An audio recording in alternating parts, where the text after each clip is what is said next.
Hey folks, Mr. Justin here with Secret Weapon Miniatures, and today I am taking a look at the Tablescape Realms product again, and the dark gray paint set that we had for our Kickstarter campaign. So first thing I'm going to do is double check the pressure on my airbrush, since I'm using acrylics today and not my inks, or not my airbrush paints either way. Of course, with any of the PVC products, whatever they're calling it, you're going to want to make sure that you don't use an enamel primer for this. So if you're going to prime them at all, please use an airbrush primer, like a polyvinyl or something like that. Of course, in my case, I'm just not going to airbrush them at all today, and that works just fine too, as long as you're using a high-quality acrylic paint. And in this case, I am actually starting with my plank right here. Paint's a bit thin, forgot to stir that back up.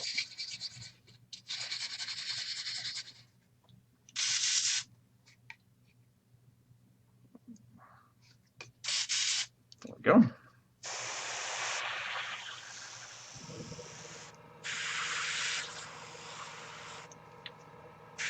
And this is largely because it won't matter if I get a bit of dirt on this later, but I probably won't want that nice light wood color all over my dark brick or dark stones. Grabbing my cleaning cup, running over my hose.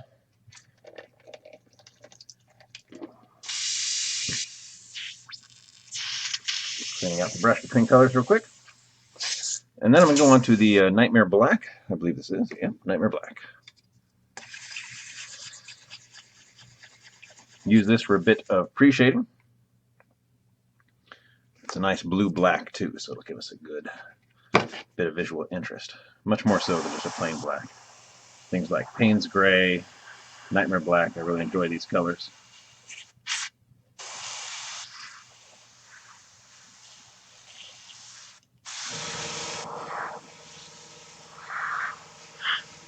So I'm pre-shading in here, but I'm not being particularly careful. That's a little overdone, but that's all right. Paint's a bit thin for me today too. I can adjust, in part by turning the pressure back down. Nice thin paint means I don't need as much pressure. Here I was worried about not having enough pressure, and as you can see, it's spraying a lot more evenly now. That's why I always tell folks, anybody who gives you a fixed number, like, oh, always spray at 16 psi or something, is probably wrong. So many things can affect that variable.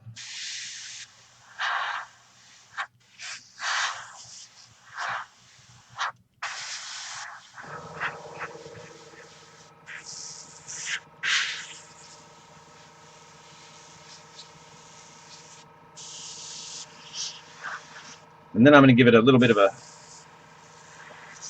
shadow all around the edge, coming in from the side. What I like to do for my tiles is make sure that they all have the same edging. That way I find when I put them together, they look a little better, a little more cohesive.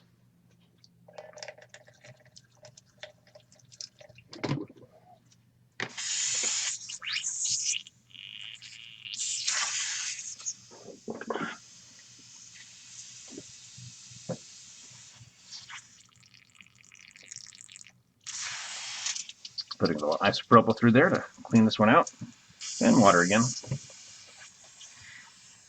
all I ever use for my brush, and for paint thinning for that matter. Oh hey, probably help if I did the other piece too, so let's do that.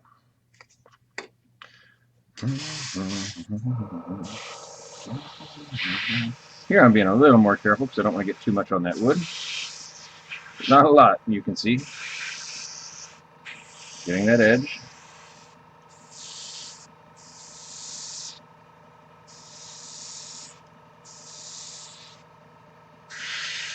Getting this edge. Perfect. And you can see even just now with the gray and the blue, they look a lot more cohesive and go together a little better. I'm actually going to add a little here. Nice top-down view. Makes it easy for me to see where I've missed. Or might add a little extra at least. Rinse it out with water.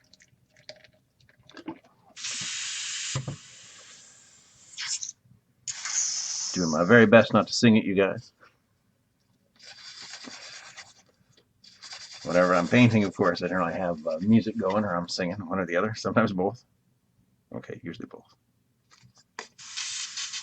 This is the charred brown, and here I'm going to give the bricks a light dusting, pretty much all over the bricks, leaving a little bit of space in the center to kind of highlight the stones a bit, keeping my gray look, so I'm pretty much glazing this on there, so a very light coat with a nice thin paint.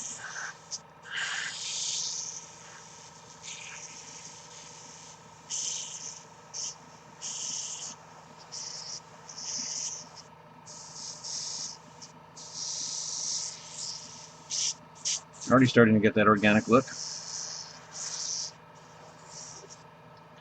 I find it's much more natural looking, much more organic if you avoid using too much of one color in one spot. So you can see we're trying to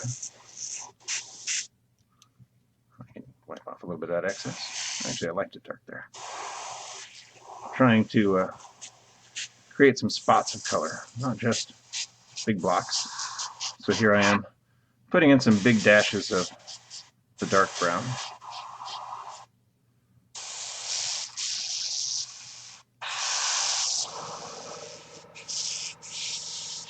Getting it now on some of that gravel.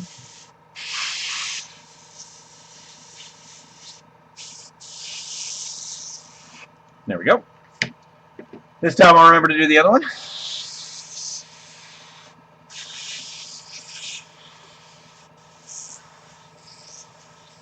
Also letting it glaze over the light wood there. Doing that from an angle. There we go. Rinse that out. Take a look at what we've got.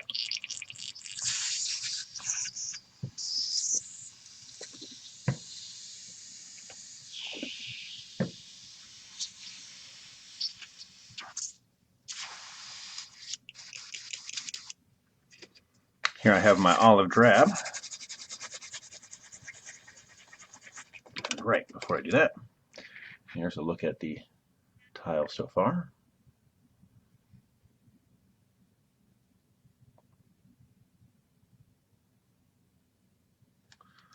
The olive drab I'm going to use as another spot color to add some visual interest.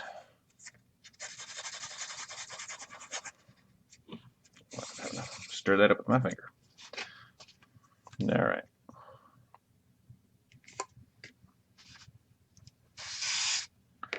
Right in these edges.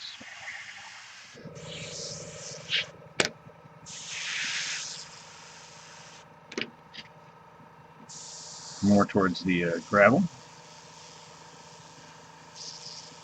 Look like moisture has accumulated in there, giving us some moss.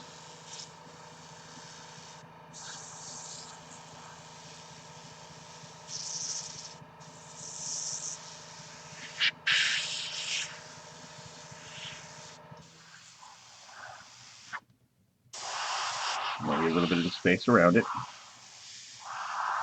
If you decide it's too heavy, remember you can still just come in with your finger. Wipe some of that out of there, wipe it around. Particularly with the gray schemes, the worst you're going to do is take it down to the raw PVC, and guess what? That's okay, it's gray. I like to keep this as easy as possible. Particularly, we've got so much terrain to do, right? Being able to airbrush this, do it quickly and with a little less worry is going to help maintain your sanity as you try to get through all of your pieces in time to hit your next campaign or finish your next display, as the case may be.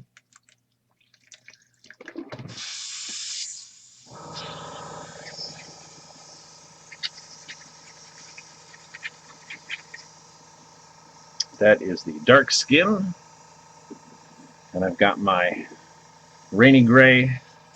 Yellowed bone is what I used for the stone.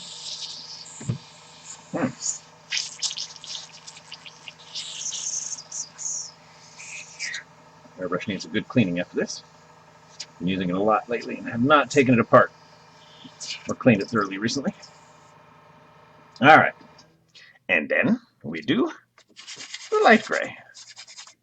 Add just a little more water to this. Do that where you can see it. go. Doesn't take much. All the paints, of course, are from Reaver Miniatures. If I'm not using mine, I'm using theirs.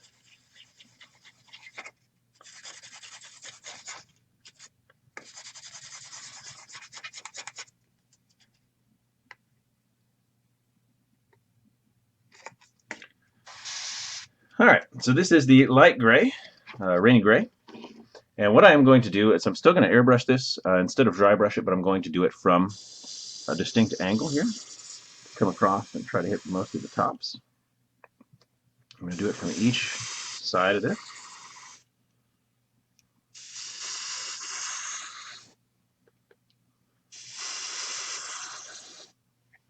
And that is going to hit the tops of it and give me that effect I was looking for. But now, again, because I love to use subtractive techniques on things like this, I'm actually just going to tap that with a paper towel, or excuse me, a tissue.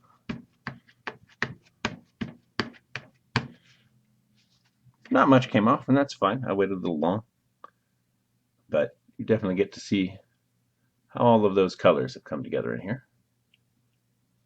Come on, focus. There we go. And last but not least, we'll get this guy.